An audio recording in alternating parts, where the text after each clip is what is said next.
Wokeness is a cancer and Christianity, the remedy. Welcome to Unwoken with Nico Lagan. Today I'm joined by constitutional lawyer and founding member / lead counsel for the National Citizen Inquiry, Shawn Buckley. How you doing, sir? I'm doing good. How are you doing, Nico? Great. It's great that you actually do some work with the NCI. I'm close with Ted Kuntz to a point that I thought I forgot I should put my hat on. So we'll do some free publicity for the NCI. It's relevant right now. So thanks for the work that you do. Thanks for being here today. And, we were just talking prior to recording, and I think you were going to tell us, or to tell me at least, about what's going on right now, because you're traveling Canada right now, right? Well, we just finished, and I'll just back up and say, I was heavily involved in the NCI. So I was one of the founding members and basically closed my law practice so that I could volunteer full time for 3 years. But after the March hearings, end of the March hearings of this year, my wife and I, Teresa, felt that we were being released. Like we'd actually felt that God totally wanted us doing that and making the NCI as good as it could be. But we felt that we were being released and we weren't sure why. But I've been involved with something called the NHPPA, which in Canada, we call our dietary supplements natural health products. So it just stands for Natural Health Product Protection Association. And so Nico, I don't know how deep you want to go, do you want to just get into this? So let me just start talking and we'll explain where we're going. But we just did something physical, but I think that it was also something spiritual, because at the end of the day, that's what matters, is we're here in a physical existence, but there's spiritual things happening all around us. And I think that both Canada and North America, or Canada and the United States, literally have been under a spell of pharmakeia. Mm-hmm. So, pharmakeia, pharmacy, pharmaceutical, the root word sorcery. And it's interesting, the medical symbol with the two snakes around a pole and the wings. Well, that's the symbol of the god Hermes. Alchemy, commerce, deception. Those are the three main planks of Hermes. Sounds kind of interesting. How is it, or should I say, what a coincidence that, our mainstream medical system, which is pharmakeia, which is sorcery, has as its symbol accidentally the Greek god Hermes. There's no such thing as coincidences, right? No, I know, and that's why I'm smiling and emphasizing the word. We used to have, so like at the end of the First World War, we used to have homeopathic hospitals. Mm-hmm. We used to have other healing traditions. So, we had this 1918 flu event. Whatever the 1918 flu was, if you got sick enough that you felt the need to go to a hospital, if you went to an allopathic hospital, which is our mainstream medical hospitals, which to this day have no solution for a deadly virus. If you went to an allopathic hospital in 1918, because of the 1918 flu, you had an 80% chance of dying. If you went to a homeopathic hospital, you had an 80% chance of living. But we deliberately, so every state in the United States, every province in Canada outlawed every healing tradition but the allopathic tradition. And I'll explain for your audience what the allopathic tradition is.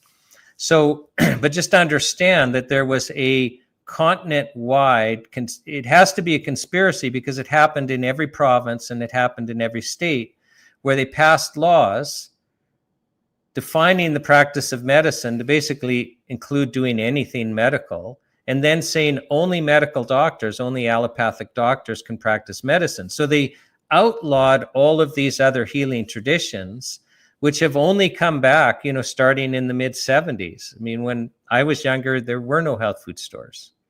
I grew up in a city of 250,000 people. There wasn't a health food store. And then maybe there was one. And I didn't know what a naturopathic doctor was or a homeopathic doctor was until I was in my mid-30s.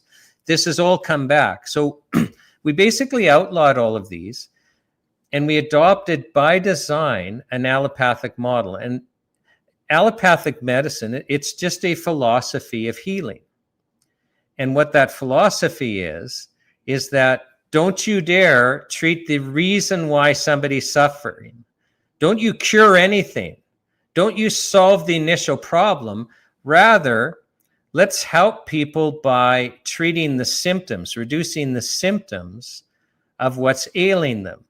Now, Nico, in Canada, we've got universal health care. Not in a million years would a single Canadian, say, I want to adopt allopathic medicine as the healing tradition that we will use in universal health care. Not a single Canadian, not a single American would choose to outlaw all the other healing traditions, which actually want to treat the illness. But by design, we've all ended up in this allopathic system. Now, if you're going to just treat symptoms and not treat the illness, what better way than using chemical pharmaceutical drugs? I mean, actually, I had to say that with a straight face. If your goal was to torture and maim the population with synthetic chemical drugs, which is sorcery, if that was what your goal was, you have to have an allopathic model. You have to have a medical model where you're not actually trying to treat the symptoms.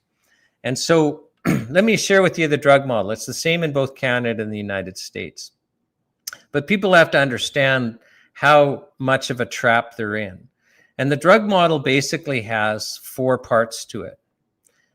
And the first part of the drug model is you define drugs so broadly that it includes absolutely anything used for a therapeutic purpose. So, Nico, you're looking a little dehydrated. Can you drink some water? Oh, I'm sorry. It's a good thing we're not in the same room. If I gave you water, I would have made water a drug because I would have been giving you water for a therapeutic purpose. And the point I'm trying to make is under the definition of drug in both countries, it includes absolutely everything used for a therapeutic purpose. Now, you guys have carved out, you've moved your dietary supplements in the food model. So I'll just talk Canada for a while, but largely 98% of what I say applies to the United States. So everything's a drug. The second thing you do is you make all drugs illegal. So in Canada, what we've done, and what in the United States, what you had done, you've still done it. It's just you allow dietary supplements with censorship. But so in Canada and in the United States, we pass regulations saying, well, you can't sell a drug without government permission, be that Health Canada or the FDA. Well, so let's just talk Canada here. So as soon as you say, wait a second, you can't sell a drug without Health Canada permission, and everything, even vital nutrients, are a drug. Well, now we're in this legal philosophical world where the only treatments that we're allowed to use are treatments that the government says that we can use. Now, that's interesting. None of us would consent to that. But that's the world we're living in. The third part of the drug model is you make for serious health conditions, and this is the same for both countries. So for anything but the most minor of health conditions, you make the drug approval process so onerous and so expensive that the only drugs that are approved are synthetic chemical drugs.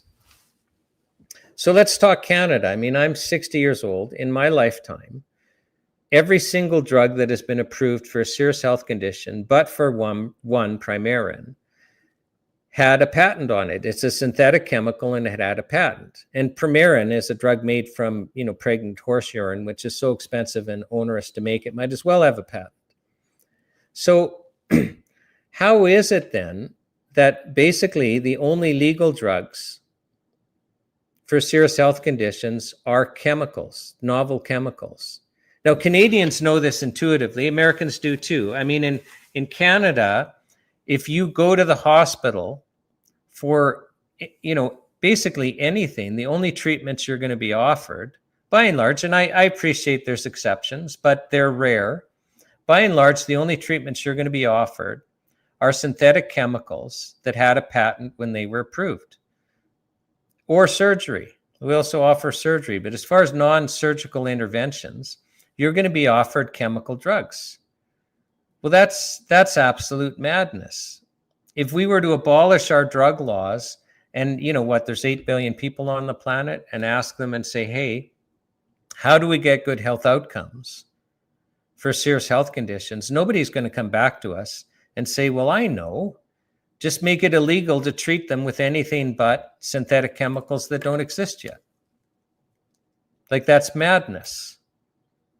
But it's worked, though, because everything that you're explaining, I was just posting about this today, because measles is making a comeback now, because we were dropped by the WHO's elimination status of measles after something like 30 years.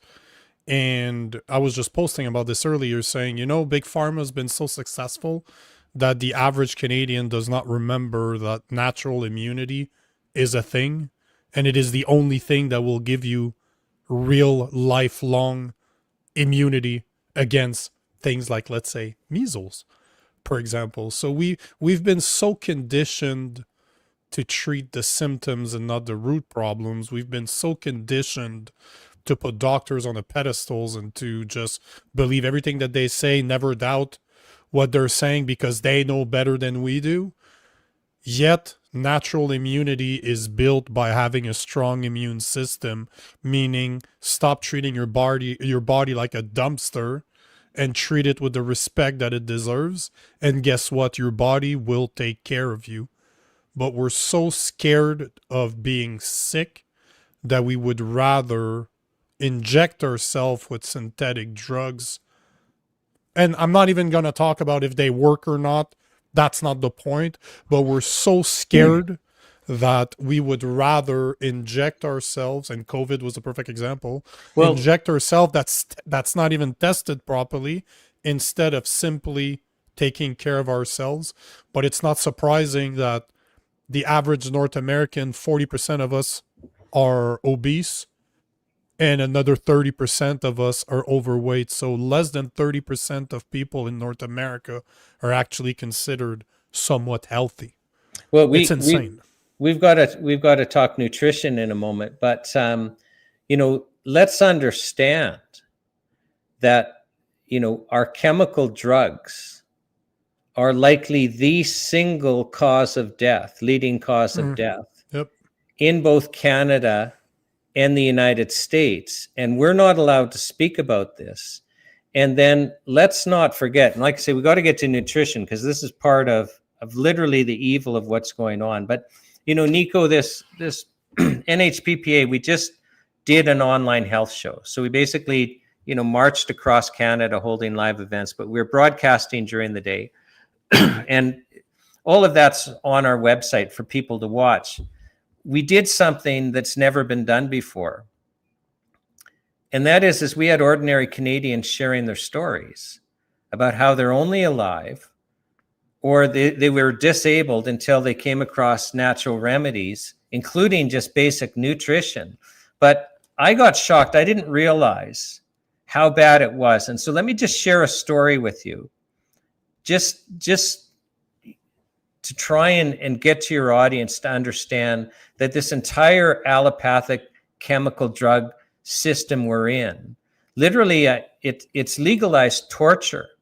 There has to be something else going on because it makes no sense. And so I want to share the story about Karen Peters. And she shared with us at our Grand Prairie event. And Karen was diagnosed with rheumatoid arthritis and suffering terribly. Like, she described it like she's walking on like golf balls within her feet. She's just in tremendous pain and her hands are swollen up twice their size. And she goes to her medical doctor, who explains to her, there's no cure. We can't cure rheumatoid arthritis. This is a lifetime condition that is going to get progressively worse. So Karen, you're going to end up in a wheelchair, and this is actually going to kill you. but we will try and slow the symptoms. We'll try and slow the progression of this chronic disease with chemical drugs. And he puts her on 2 chemical drugs. One of them is methotrexate, which is a chemotherapy drug. So weekly for a year, she is injecting herself with this chemotherapy drug. And she describes how for 3 or 4 days a week, she actually wished she was dead. It just made her so sick. Well, I'm horrified when I'm hearing this, Nico, and I haven't got the story. We're not there yet. But I've looked into this. This is common. We're treating rheumatoid arthritis with chemotherapy. Like, it's worse than a cancer diagnosis. Cancer, you're on chemo for 3 months or 6 months. You're not on it for the rest of your miserable life wishing you were dead.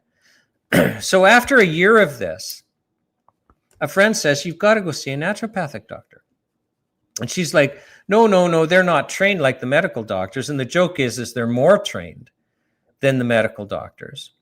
But, we've all been conditioned. You mentioned this already. We kind of like we worship the medical doctors. But she finds a naturopathic doctor who had been a medical doctor first. So that gives this person enough credibility. She goes to this naturopathic doctor. And the first thing she says is, I have an incurable illness. And the first thing the naturopathic doctor says to her is, well, there are no incurable illnesses. And then he cures her with nutrition and natural remedies. She's not on any drugs. She's not in any pain. She can walk. She can do whatever she wants. She's not facing a wheelchair, and she's not facing death. And she's not wishing that she was dead most of the week because she's not getting injected with this chemotherapy drug. And this doctor said to her, if you had continued to inject yourself with methotrexate, you will get cancer, not if, buts, ors. Well, I'm sharing this story on October 25th on Parliament Hill because we're delivering the 3rd largest paper petition in Canadian history to an MP, and we've got an event on the Hill. And I share this story. Well, after that, this lady comes up to me and she's weeping, Nico. She's weeping. And she says, that's my story. Like, it's exactly my story, except I lost my breasts to cancer. So she had rheumatoid arthritis. They put her on methotrexate. She's suffering. She's wishing she was dead, getting injected weekly, and she gets cancer, and they cut her breasts off. Well, Nico, how many people in Canada and the US are getting injected weekly with chemotherapy drugs because they're diagnosed by this torturing system we called medicine? And they're basically facing cancer, suffering, and death. Like, is it in Canada, is it 5,000? Is it 50,000? Is it 150,000? Like, one's too many. And why aren't they being told that they can be cured? Because we have censorship in Canada. The doctors that know this, they can't share their stories. The manufacturers that know this can't share. They'll get shut down by Health Canada. You're a little freer in the United States, but still for the same products, you're only allowed to make structure function claims. We have censorship because if people knew that the chemical drugs are likely the leading cause of death in both the United States and Canada, if people knew that they didn't have to be suffering, this wouldn't happen. And I'm just appalled, actually. Like, I knew all of this, but hearing people share their stories, actually, it's just made me angry because every story has a happy ending, but I know there was a whole bunch of suffering first. And there's a whole bunch of people that don't know they're suffering. They're losing hope. Just look at MAID. MAID being the perfect example in Canada. How many people on MAID are considering killing themselves because they don't see a better path to their illnesses?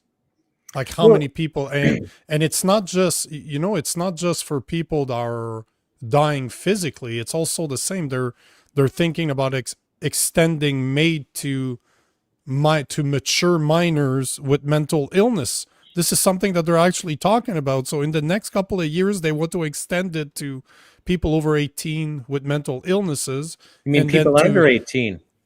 Yeah, no, but the first step is they want to open it up to anybody over 18 that has a mental illness. That's the plan for MAID. This is already in the talks right now, that's going to be passed shortly. But they're in talks. They started approaching the mature minor, which is an oxymoron. You can't be a mature minor because that's what a minor is. Plus, I would argue that anybody that's a teen has mental issues because that's what being a teenager is. You're filled with mental issues and you don't know how to deal with them. It's your rite of passage is to, basically do that transition and go through trauma with your friends, which is actually one of the most precious times of life. But yeah, isn't it upside down? Because it used to be, if somebody had a mental illness, that, we would do everything that we could to protect them from suicide because they're not thinking straight. Whereas now, I mean, I don't think we can even know the figures for medically assisted suicide. I looked it up. I did the calculations, and obviously they don't want it to be part of suicide, but it is, because one of the main leading cause of death in Canada is suicide. And as per the calculation, MAID/suicide is the third leading causes of death in Canada. That is if you don't remove everybody that died from cancer and everybody that died from heart attacks this is what I'm saying, because if you're, let's say you have cancer and they made you, they'll put on the death certificate cancer. And I think provinces like Ontario have even taken MAID off the death certificate. So you can't even report it anymore. No. Or is it still there? No. You're absolutely right. What you're saying is absolutely right. I was just looking into this just a couple of weeks ago. So unless something happened over the past few weeks, they don't, if you die through MAID, you don't count as having died through MAID. You count as having died of whatever illness brought you to MAID. Right. No, it's absolutely staggering. As a lawyer, when they had a couple of kicks of this can because the Supreme Court of Canada was not willing to, allow us to put people to death. That, that's murder. This is an exception to murder. And when they finally allowed it after a second kick of the can, where the person, it's just, there's so much suffering and there's no way out of it, that the thinking was, well, this is just an act of mercy. And I'm sure the court thought, well, maybe we'll have 2 or 3 a year. Maybe we'll have 2 or 3 a year. I don't think anyone could have foreseen that the Canadian government would take this up, where, you're suggesting it's third leading cause of death. I've heard that from other sources. I don't know, true or not true. Have you had Angelina Ireland on as a guest? Oh, you need to. So she's, I'll get you her contact, but she was running I think it was called the Delta Hospice Society, is the organization she's with. She was running a hospice, where they basically do palliative care, and they're leasing land from the health authority, but they had raised the money and built their own building on this land.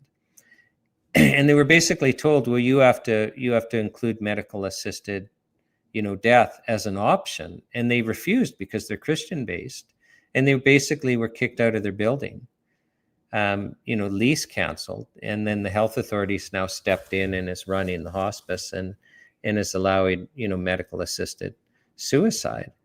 And she was sharing all the problems with counting, but I don't think she was up. But, I had interviewed her at the National Citizens Inquiry. I think it was in March of this year. I don't think she was as high as a third, but we could be there. And she would be a fascinating guest for you. And she's an expert on this topic, but it's absolutely frightening where we're going with this. And in and then we have to get to nutrition. But before we do, let me ask you this, because at one point, it's very hard for me, at least, especially as a Christian, to believe that we're not fighting a spiritual war right now. Like I say this all the time, that we are in a spiritual war, and like it or not, you're involved. You might choose not to be part of it, or you think that you're not part of it, but you are part of it. No matter what you do matters. And it seems, especially on the medical front, that the people at B are doing everything possible to always treat the symptoms and never treat the root problem, because obviously you can go with a simple fact that there's no money to be made with the cure, right? You want to hook people up on medications for the rest of their lives. You don't want to show them that if they eat properly, they exercise, they can actually have a strong immune system. Like measles, a non-vaccinated person that catches measles has a 99.8% survival rate. And the only it's a non-issue, and if you factor in the difficulties of trying to suppress something that's in our background anyway.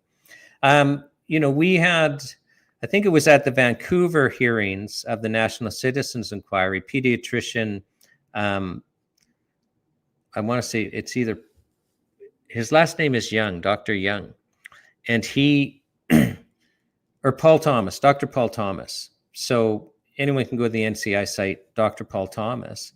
He ran a big clinic, and large numbers of children that are both unvaccinated and vaccinated. And he published a study on every single health measure. Unvaccinated children are healthier. But he was citing another study. So in the United States, the total number, because they're popular, the total percentage of adults that are totally unvaccinated, it's just a sliver of a percentage.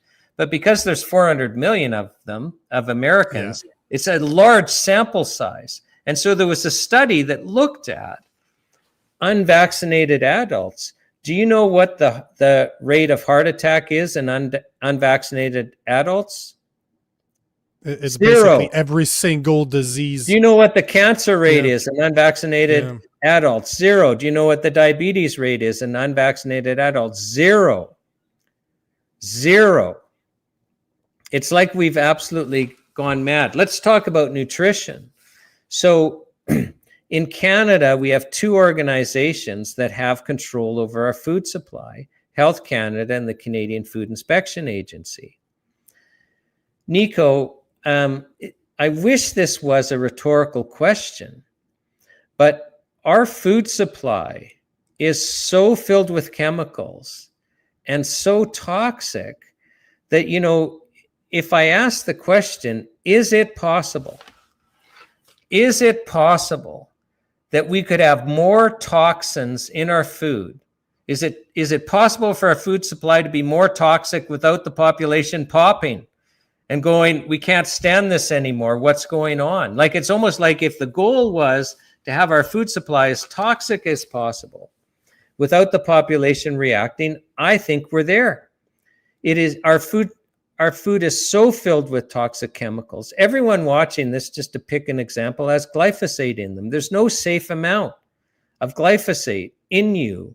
It's a carcinogen. It leaches minerals out of you. We need, I'm going to say something just revolutionary. And, you might lose your audience because they might go, this guy's nuts. But I'm going to say it and I'm going to stick by it. And that is, it turns out that the human body needs certain nutrients to be healthy. There, I've said it. Isn't that crazy? Who knew?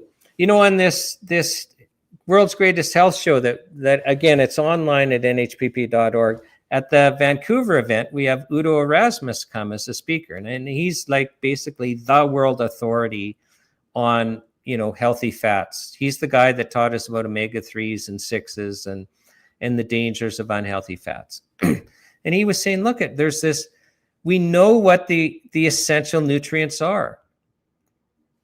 And when he says essential nutrients, he explains, they're essential for life. You're missing any single one of them, you'll die. But you're going to get chronically sick first. This isn't a secret.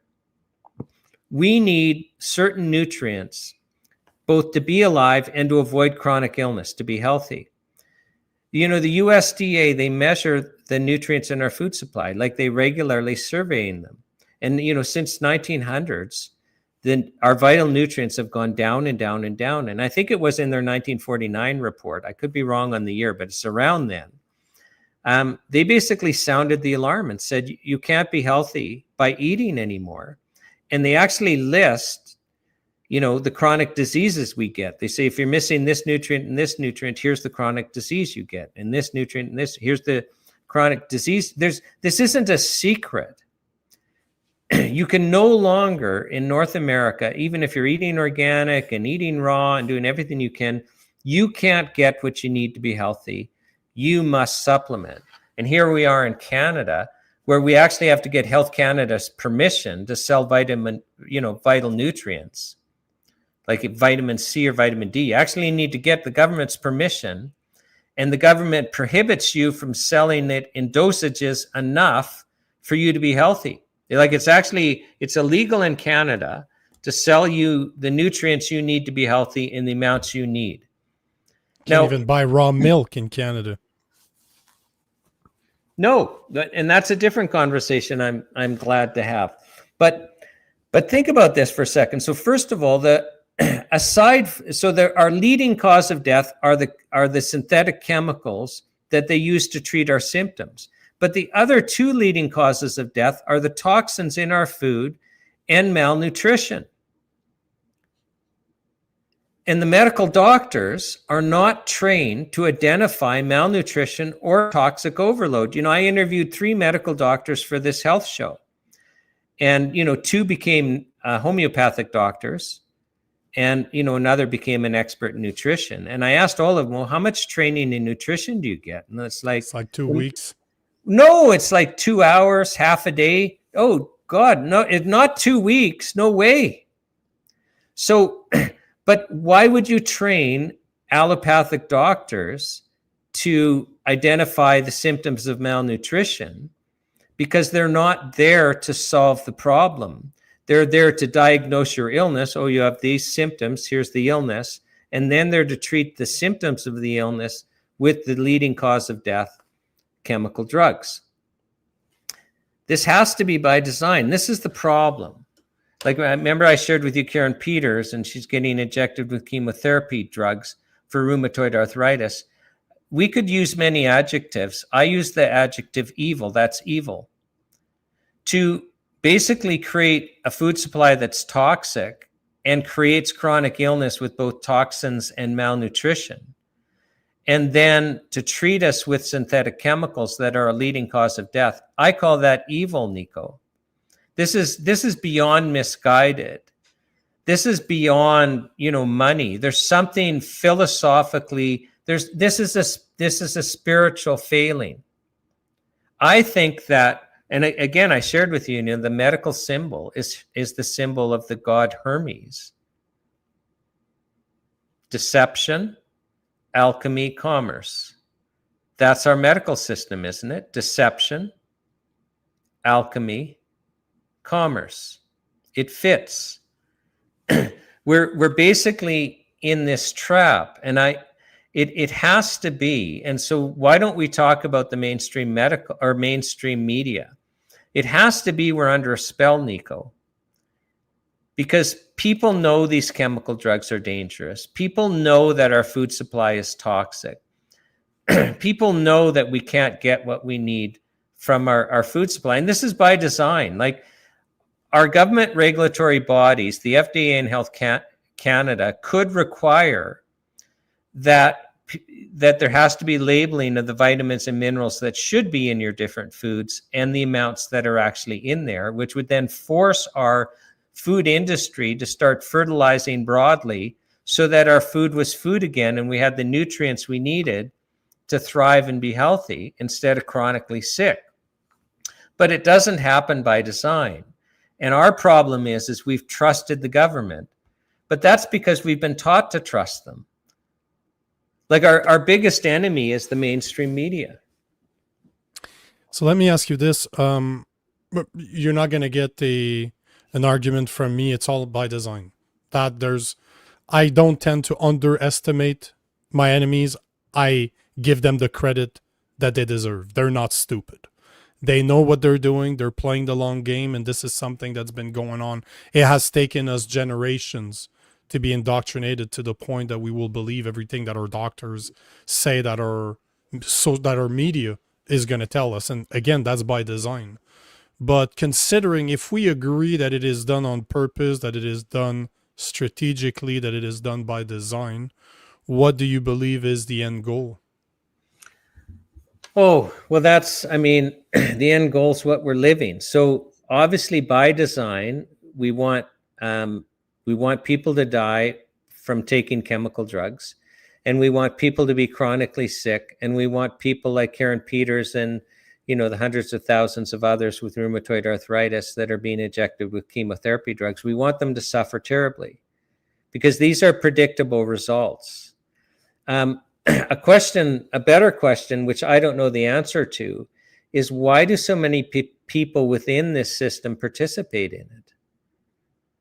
Like, most oncologists will not take chemotherapy. Why do they put their patients on chemotherapy? Why do they push chemotherapy? Why are we giving, it's not, I mean, I haven't verified this, but, I've been talking about how horrified I am that we're using chemotherapy drugs for rheumatoid arthritis. And somebody said, well, we're starting to put youth that are depressed on chemotherapy drugs.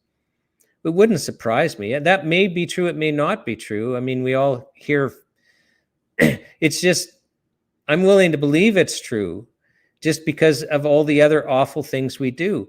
Why is our population deliberately chronically malnourished? Like, why is that?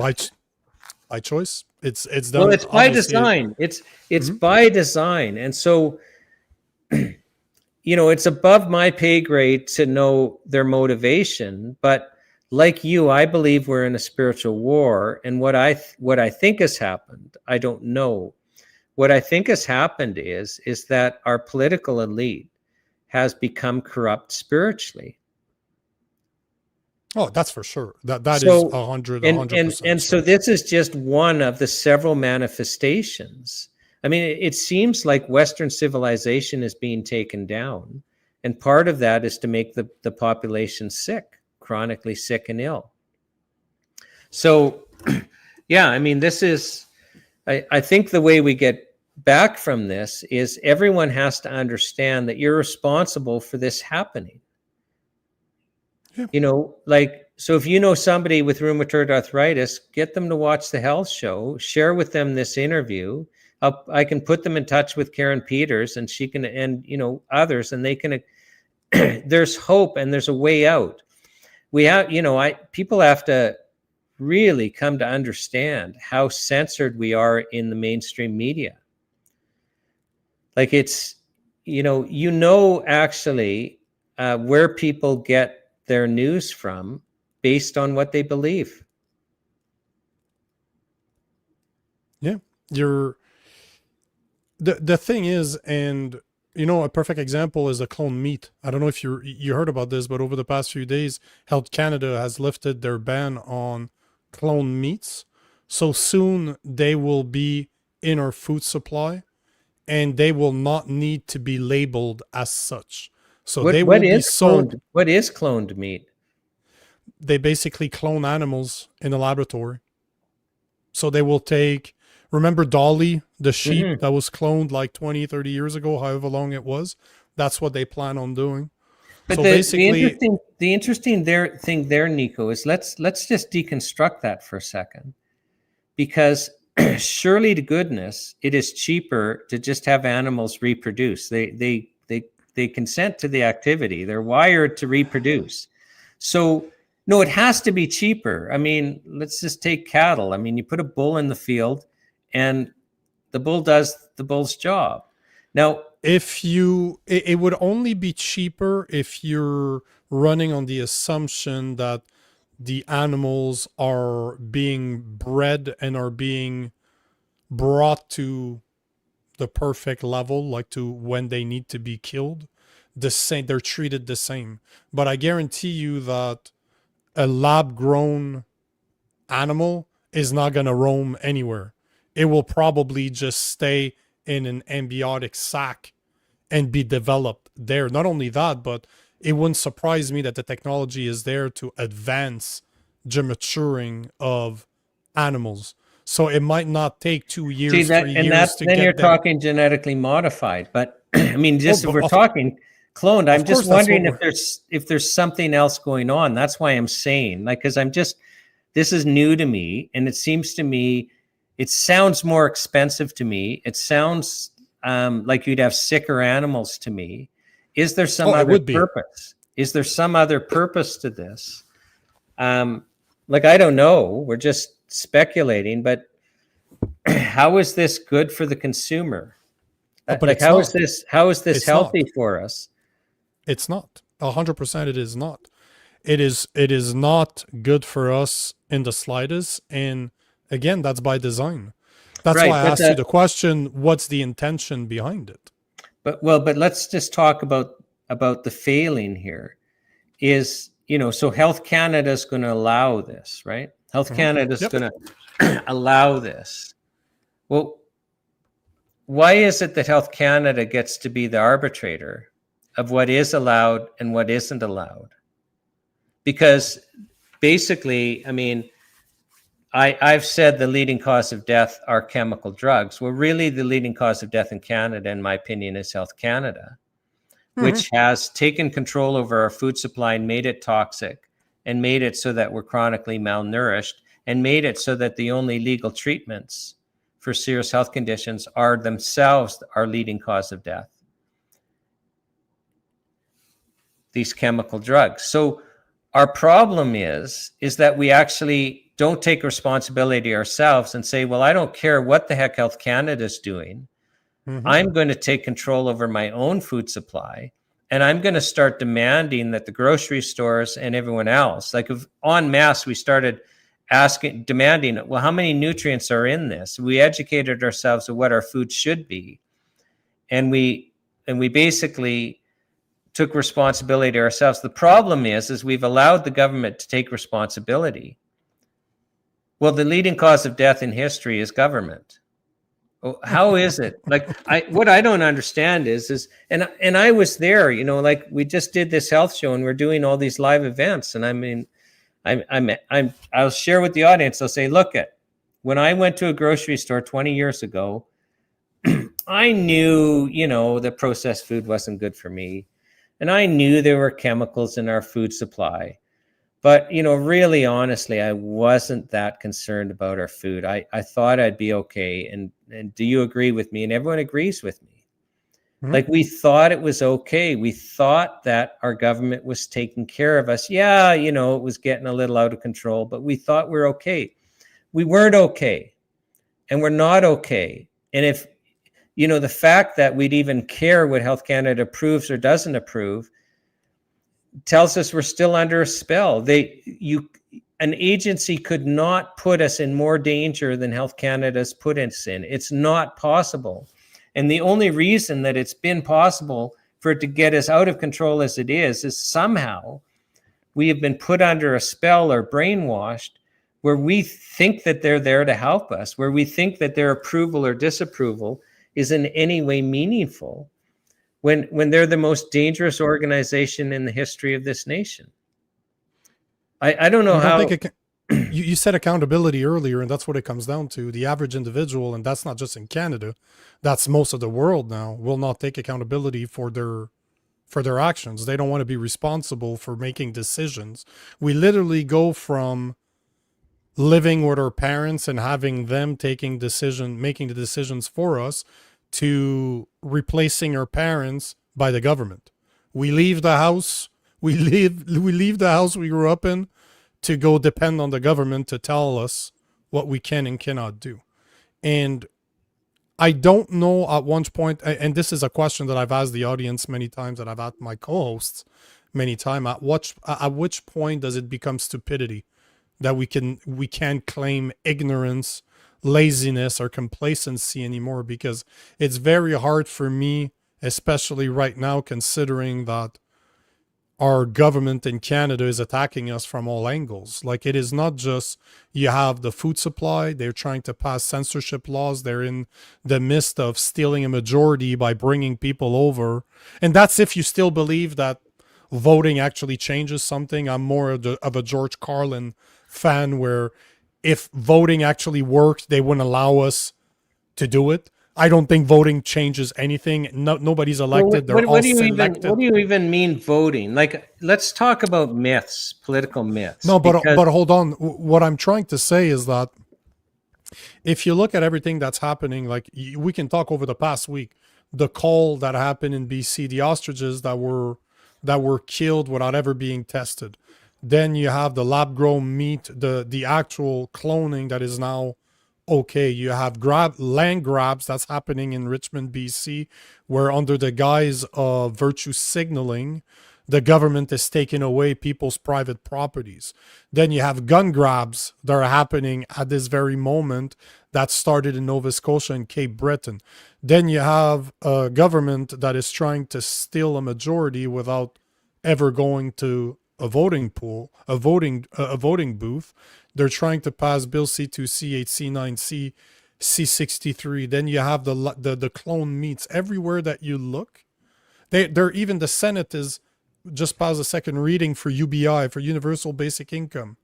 So they're already setting up the stage for what we know to be digital ID, and then Universal Basic Income. You're going to have your UBI, you're going to have your digital ID, and your 15-minute city. So the point I'm trying to make here is that for the people listening to this, we need to stop looking at all the issues that we're talking about, health especially today, as disconnected from one another. Everything that I just listed is all connected. It's all the government going after us on all different sides, but it's the same people doing it to us. They're all unelected bureaucrats reporting to other unelected bureaucrats that come from overseas countries that we have no idea who they actually really are. So what do we do? Because at the end of the day, this is the whole point of this show. Because I talk politics, I talk culture on this every single day. But at the end of the day, one thing that I've noticed is a lot of the people out there that are considered freedom fighters are Christians. They believe in God, and they might not talk about it. They might not be open about it. Not that they're ashamed, but they're not pastors. They're not there being evangelical. They're not there to preach the Bible, but the Bible is the reason they do it. Their faith is the reason why they stand up to what's happening right now. And that's the whole point of the podcast. So we have about 8 minutes to go, but that's okay. That's a question. I like that question. So let's go there. So first of all, let's understand that what we're experiencing has happened before. You know, you read Ecclesiastes, and Solomon's so right. There's nothing new under the sun. So we have different technology, but, you know, hey, different kings have made it, you know, penalty of death if you don't bow down to their statues. Like tyranny, when you allow government to get control, bad things happen. The enemy is here to what? Kill, steal, and destroy. And the enemy does that through governments, primarily.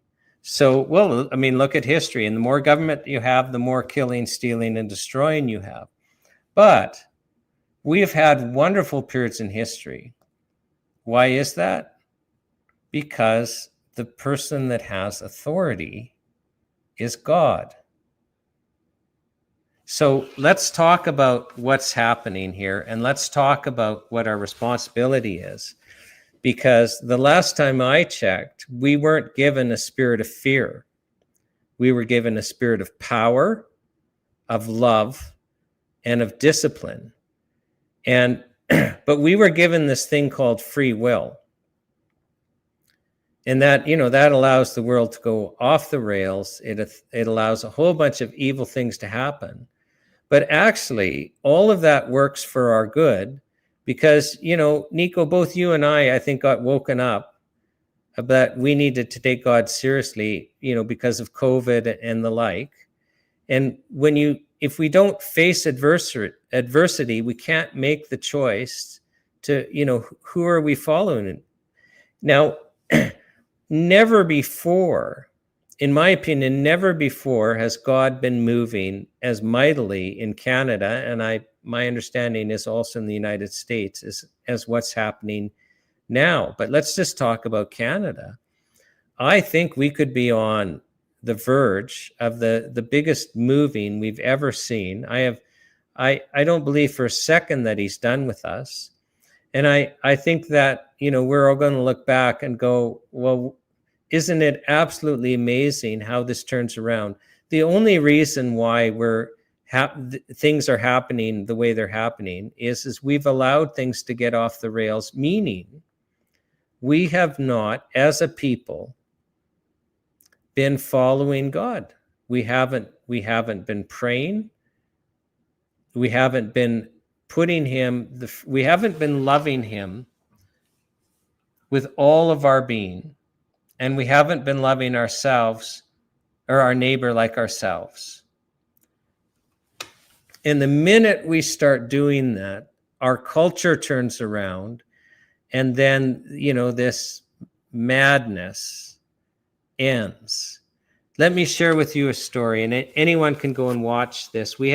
I go to a church called Church in the Vine in Edmonton, and we broadcast our Sunday morning services. So this will be archived on our site. And I don't know if it's 2 months ago or 3 months ago, we have Prophet Sammy Robertson preaching. I'd never seen the guy before. I'd never heard him speak before. And he's sharing, who was it, that Shawn Fuchs or whatever was going across. Shawn Foyt. Foyt. Shawn Foyt, the musician. Yeah. Yeah, and they're canceling his concerts. The woke crowd is getting his concerts canceled. Well, Abbotsford cancels his venue.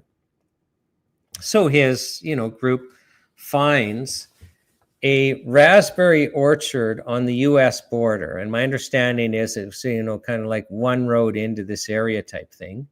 And 1,400 people go to this concert in this remote raspberry orchard. Well, Sammy Robertson goes. And he says, he shows up there, and there's some guy on a quad who's just bawling his eyes out, just losing it and babbling, it's real, it's real. And so Sammy ends up talking to this guy. Well, it turns out he's the guy that owns the orchard. And if I have my year right, he describes, I think it was 1991, he's out on his orchard, and there's 3 people trespassing. And he goes to kick them off. And he's a little mad, and he's going and he's kicking these trespassers off his land. And 2 of them are going, no, wait, but we're pastors, as if like if you're a pastor, you get the right to trespass on somebody's land. And the other, some prophet, I forget his name, but it'll be in this sermon, which is recorded. Some big name prophet from the United States, who they do explain to this apple orchard guy that this prophet dragged them to this land, that they had to go to this specific orchard because this is where God's going to start his mighty moving in Canada. And now it is, like how many years later after 1991, there is 1,400 people worshiping God in this orchard. There's no way this guy could have ever arranged that to happen. And he's crying and babbling, this is real, because he understands that prophecy just came true. And that prophecy was that God was going to start a mighty moving in Canada on that land. And that mighty moving started. And Sammy also then explains how, Rodney Howard Brown ended up, it hadn't happened yet, it was going to happen in 2 weeks, going to Drayton Valley for, an outside place. And there were about between 7 or 8, like you listen to it, it couldn't have happened. And if you phone the altar guys and say, only God could put it together, there was between 7,000 and 8,000 Christians for this event. And almost every one of them rededicated their lives to God in a more serious way. It's happening. And, so I challenge everyone watching this, you plug into some on fire church, and I get, Nico, that a lot of them aren't, but there are a lot of them. God is turning the church upside down. He is moving, and you don't want to miss it. So, I think the answer is just quite simply is, time after time after time, we see in the Bible how things just looked absolutely hopeless. We're as out of control or more out of control than what we're experiencing, and God turns things around. So, but he says that if his people, which means the Christians, humble themselves and pray and turn from their wicked ways, that he, God, will heal their land. So how do we get out of this? It's already happening, but we turn from our wicked ways, we turn back to God, and he heals our land. It's interesting you say that, because just kind of to prove your statement, there's one of our followers that's called Angry Canadian. Like, he's been just commenting from the get-go, and he's somebody that follows most of my shows. And it's interesting because he's been I don't want to say asking questions, they were more his comments. He's commenting as he's asking a question, but he's basically just stating his opinion as it is fact. But he is clearly not a Christian. He is clearly an atheist. But just the fact that people like him are still there after an hour listening to what we were talking about proves your point. That even atheists can listen to Christians, even though he clearly doesn't agree with what we're saying. Even I would push to a point that he's kind of making fun of God in the comments, which problem. Free will is a beautiful thing. But what I'm saying is, if we're capable of capturing the attention of somebody that considers themselves an atheist, even though that they might not ever be convinced, the fact that they're ready to even listen proves your point. Well, it changed, and you raised the point. Like, the freedom movement is disproportionately Christian. But you can't move, you can't come to God unless he's drawing you. And he's moving. And it's interesting, he's moving in the younger generation. Like, young men are coming to church, getting saved and getting baptized. And I mean, it's almost like an act of rebellion against their parents. Isn't that interesting, right? It is. So, it is. No, it is. And, I couldn't do it. It was COVID that got me. Like, I had been a Christian. I had totally drifted away. I was not, going to let the Bible inconvenience how I wanted to live my life. And then COVID hits. I mean, I've been, fighting Health Canada as a lawyer for 30 years. And I just, okay, this is a fix. This is a game. This, what's happening. And then I'm just seeing us slide into a police state. I'm viewing it as total evil. And then, I'm noticing how every public event is like a satanic ritual. Like, during COVID, just picking let's not even do the opening of the tunnel in Europe or the CERN. I mean, our Commonwealth Games, we have people dressed as slaves with chains over their shoulder pulling out Baal, like the golden calf Baal. Like, I'm seeing satanic rituals. I'm seeing Satan everywhere as we're sliding. As I like, you could cut the evil with a knife, and I thought, okay, if Satan's real, then Jesus is real, and I need to smarten up. And he's been reining me in ever since. But once you start seeing it, then all of a sudden, all of this makes sense, right? We're going to have to end it. But to me, if you read your Bible, you look at Baal, the kid sacrifices that parents would do to Baal are still going on today, and they're called abortion. More like so. Exactly, right now. And it's funny. Not funny, haha, funny as in what the fuck is going on here. There's I had a guy by the name of Seth Gruber. I don't know if you know the guy, but he's a massive voice for the pro-life movement in the US. And he made me realize that he's a Gen Xer, so he's early 30s, like 32 to 35. And he was saying that a third of his generation, 25% to a third of his generation is missing because of abortion. So you read the Bible and you you read about how parents, fathers, and mothers would sacrifice their newborns to Baal and burn them, and it's horrifying.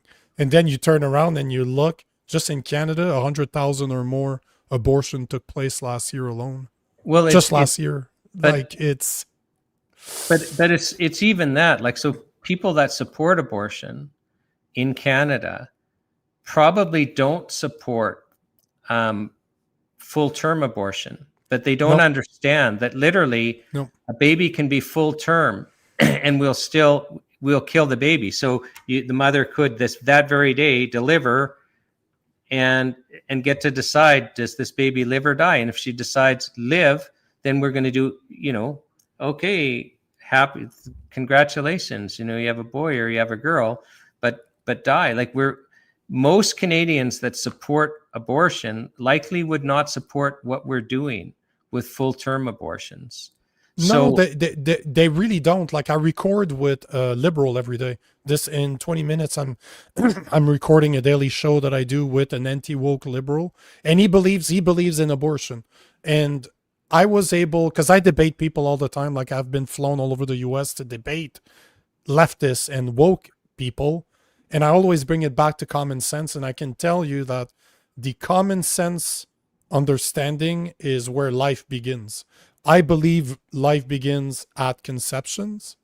They believe that life begins, let's say, like my co-host, at the heartbeat. So somewhere between 8 to 12 weeks, closer to the 10-week gap, when they first hear a heartbeat, when you can pick up a heartbeat, that is when life begins. So the debate is not, do they agree with murder? They don't consider it to be murder because that clump of cell is not alive. This is what, if you boil it down to the common denominator, it is really just that they do not believe it. But if you ask my co-host that is a liberal, he does not think a woman should be allowed to have an abortion after the first 3 months. Because in his head, it is now alive. So the question is not, do they want to murder their children? No, because they don't consider them to be alive. And that is the problem. No, but what's interesting is Nico, whether you're pro or anti-abortion, none of us support, 9-month babies being killed. And yet that's happening in Canada, and it's happening in large numbers. So how is this happening? How is it that we're one of the very few nations? It might be Canada and North Korea, or there's only a handful of nations that allow this. So how is it? Both sides of the abortion debate do not support what's happening in Canada, and yet there's not even public discourse about it. Like, I can't get my head around it, except that it's like the whole nation is under a spell, but that's ending because God's moving. I really, really hope that you are right, but when it comes to abortion, it is definitely something that Margaret Sanger pushed through Planned Parenthood. And if you look into her history, into right, life, but we're just talking about what we do now. Yeah, but so what we do now is that you and I and everyone watching starts taking personal responsibility, and we stop this. Yep, 100%. 100%. It all comes down to personal accountability. That's all it comes down to, and to ask ourselves the real question. This is always what it comes down to. But I'm going to share with your audience. I mean, if you think it's okay to just watch this show and agree, no, you've got something else coming, because you're going to be held responsible now for what action you take or what action you don't take. You had Arthur Pileski on. Can I share with you? Did he share with you his dream? I don't have a lot of time though. I literally we're 3 minutes. We're about 8 minutes over. Yep, but we're gonna have to do it again. This is it's a first of many. I also want us to talk about the work that you do with the natural. I don't remember the acronyms. It was like 5 minutes. It's your NHPPA, because that is something I strongly. I'm a very I take extremely good care of myself, and that's something that I do for myself and that I will teach my son. My wife is the same. So it's definitely something I want to learn more about what you guys do and see how I can get involved. But for the time being, we'll end it here since we're over and I have another show to record in not even 20 minutes. But as we started with a prayer prior to recording, we're going to finish with a prayer on the recording. So if you have any ending words, any words of the end, please, the floor is yours. Yeah, no, I'll just, remind what I'd said earlier is, we're not given a spirit of fear. And in fact, Bible says time and time again, it's actually a command not to fear. And so if you're in a state of fear, you better smarten up. We are given a spirit of power and love and discipline. And, we're responsible for how we act, but you're going to be surprised. I just think we're going to see some wonderful things. And part of it is getting out of a spirit of fear and definitely getting into a state of prayer. Couldn't agree with you more. Perfect words to finish on the prayer. So before I do, I want to thank you for being here. I want to thank you for taking the time, and we'll definitely see each other again. We'll definitely have to do this again. On that note, we'll finish with a prayer. God, thank you for everything that you do for us. We are grateful for all your blessings. Please give us the strength to stand up for what we know is right, the words to speak what needs to be said, and the will to help and serve others. Amen. Amen.